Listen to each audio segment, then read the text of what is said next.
বাংলাদেশের দক্ষিণ পশ্চিমাঞ্চলের অন্যতম প্রধান শিল্প এবং বাণিজ্য নগরী হচ্ছে নোয়াপাড়া।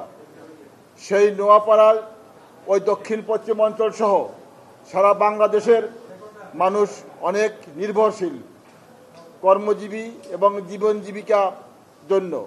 সেই নোয়াপাড়া থেকে চুকনগর যে রাস্তাটা আছে, সেই রাস্তাটাও দুটি বা তিনটি সংসদীয় আসনের মধ্যে বিভক্ত হয়ে পড়েছে এবং খুবই সংকীর্ণ রাস্তা।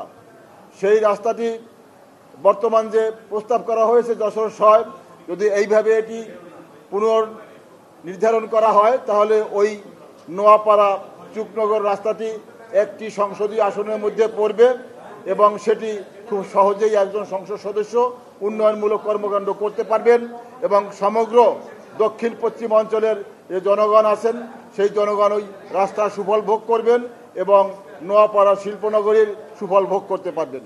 মূলত এই দুটো কারণেই ওখানে মানুষের দুর্দশা লাঘব তড়িৎ গতিতে এবং ওই এলাকার মানুষের জীবন জীবিকা নির্বাহের প্রধান কেন্দ্রবিন্দু হচ্ছে নোয়াপাড়া।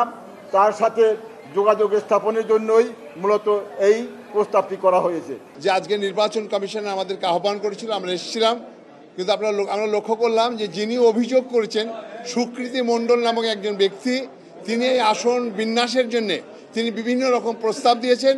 আমরা দেখলাম তিনি অনুপস্থিত আছেন। নির্বাচন কমিশন আমাদের বক্তব্য শুনেছে এবং আমরা মনে করছি যেটা নির্বাচন অতীতে যে প্রক্রিয়ায় হয়েছে সে প্রক্রিয়া অব্যাহত থাকবে এবং নির্বাচন কমিশন যেহেতু আবেদনকারী নাই সেই কারণে আমাদের বিষয়টি চূড়ান্ত হয়েছে বলে এই কথা আমরা তার প্রস্তাব দরখাস্ত রিজেক্ট হয়েছে এবং আমাদের যে অবস্থায় আছে যশোর 6, যশোর 5 এবং যশোর 3 একই প্রক্রিয়া থাকবে। বাংলাদেশের জন্মলগ্ন থেকে 5টি আসন ছিল। এটা সাতক্ষীরা মানুষের ন্যায্য ইচ্ছা পাওনা অধিকার, এই অধিকার বঞ্চিত করা হয়েছে।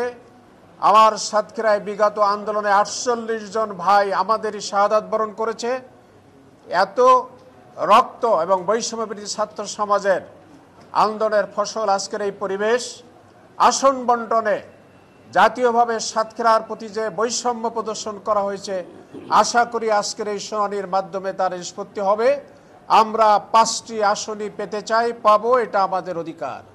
সেক্ষেত্রে জাতীয়ভাবে অনেক আসন আছে, অযৌক্তিকভাবে সেখানে আসন বাড়ানো হয়েছে। আমরা বলেছি সেখান থেকে আসন কমিয়ে আমাদের ন্যায্য অধিকার প্রতিষ্ঠিত করে দেওয়া হোক।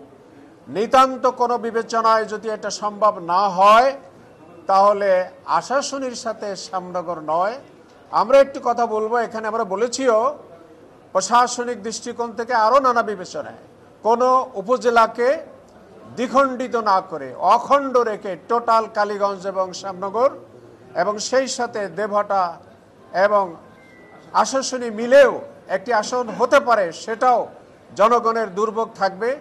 সেজন্য আমরা আবারও বলছি, ওখানে বলেছি, বলতে থাকবো যে আমাদের 5টি আসন ফিরিয়ে দিতে হবে। আশা করি বিজ্ঞ নির্বাচন কমিশন এ ব্যাপারে সঠিক সিদ্ধান্ত নিয়ে সাতক্ষীরাবাসীর অধিকারকে দিয়ে দেবেন।